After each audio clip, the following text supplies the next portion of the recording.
ماڵپەڕێکی عەرەبی ئاشکرای دەکات ئێران و عێراق لە سەر چەکردنی هێزە کوردیەکانی ڕۆژهەڵاتی کوردستان ڕێککەوتوون. ماڵپەڕی عەرەب 21 بە دواداچوونی بۆ قسەیەکی ئیسماعیل خەتیب وەزیری هەواڵگری ئێران کردووە کە 25 مانگە وتوێتی لەگەڵ عێراق گەیشتونەتە ڕێککەوتن بۆ داماڵینی چەک لە حەزبە کوردیەکانی ئێران کە ئۆپۆزیسیۆنی ئێران و لە هەرێمی کوردستان نیشتەجێن. بەرپرسانی عێراقیش خۆیان لە قسەکردن لەسەر ئەم ڕێککەوتنە دزیوەتەوە.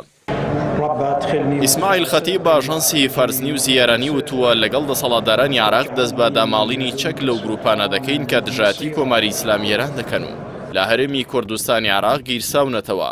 لەسەر ئەمە لەگەڵ بەغدا گەیشتوینەتە ڕێککەوتن و لە نزیکترین کاتدا پرۆسەی داماڵینی چەک لەو گروپانە دەست پێ دەکات. لە بەرامبەردا بۆ وەرگرتنی ڕای عێراق لە سەرامقسانە ماڵپەڕی عەرەبی 21 پەیوەندی بە وەزارەتی دەرەوەی عێراقەوە کردووە. ئەحمەد سەحاف وتەبێژی وەزارەتی دەرەوەی عێراق بە ماڵپەڕەکەی ڕاگەیاندووەکەم بابەتە بابەتێکی ئەمنیە و پەیوەندی بە وەزارەتی بەرگریەوە هەیە وەکو وەزارەتی دەرەوە هیچ قسەیەکیان لەسەری نییە. يعني قال هاي معركة احنا مع الارهاب ومستمرين. دواتر ماڵپەڕی عەرەبیەکە لەگەڵ لیوا تەحسین خەفاتی وتەبێژی فەرماندەی ئۆپراسیۆنال بەشەکانی عێراق قسەی کردووە.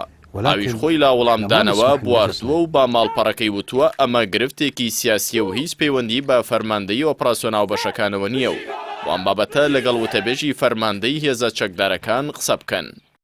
دواتر ماڵپەڕی عەرەبی 21 هەوڵی زۆری داوە لەبارەی ئەو ڕێککەوتنەی نێوان بەغدا و تاران لیوا یەحیا ڕەسوڵ وتەبێژی فەرماندەی گشتی هێزە چەکدارەکانی عێراق وەربگرێت.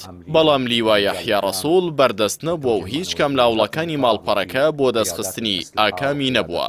هەرچی پەیوەندی بە هێزەکانی پێشمەرگەوە هەیە جەباریەوار ئەمینداری گشتی وەزارەتی پێشمەرگەی حکوومەتی هەرێمی کوردستان بێئاگایی لە بوونی ڕێککەوتن بۆ چەکردنی هێزە کوردیەکانی ڕۆژهەڵاتی کوردستان ڕاگەیاندووە. با ماڵپەڕی عەرەبی 21 وتووە تا ئێستا بە شێوەیەکی فەرمی هیچ بڕیار و زانیاریەکی لەم جۆرەمان لەلایەن هیچ لایەنێکی حکومی و فەرمی لە بەغدا پێ نەگەیشتووە کە باز لە ڕێککەوتنێکی لەم شێوەیە بکەن. بەرپرسە عێراقیەکان بوونی ڕێککەوتنێکی لەم جۆرەیان ڕەت نەکردووەتەوە بەڵام خۆیان لە قسەکردن لەبارەی ئەم بابەتانە دزیوەتەوە. بابڕوای شارەزان لە پاش هاتنە سەرکاری ئیبراهیم ڕەئیسی سیاسەتی دەرەوەی ئێران گۆڕانکاری بەسەردادێت و پرس و هاوکێشەکان بە هەڵواسراوی ناهێڵێتەوە و بەلایەکدا یەکلاییان دەکاتەوە. ماوەیەکی ڕەشەکانی سوپای پازاران بۆ هێرشکردنە سەر بۆردومانکردنی حەزبە کوردیەکانی ڕۆژهەڵاتی کوردستان لە هەرێمی کوردستان دەستی پێکردوێتەوە. لە دوای هۆڕەشانەوەش ماوە ئێران بۆردومانی ناوچە سنووریەکانی لەگەڵ هەرێمی کوردستان دەکات. حەزبەکانی ڕۆژهەڵات زیاتر لە 25 ساڵە بنکە و بارەگان لە هەرێمی کوردستان هەیە بەڵام لەسەر داوای حکوومەتی هەرێمی کوردستان چالاکیە سەربازیەکانیان دژی کۆماری ئیسلامی ئێران ڕاگرتووە.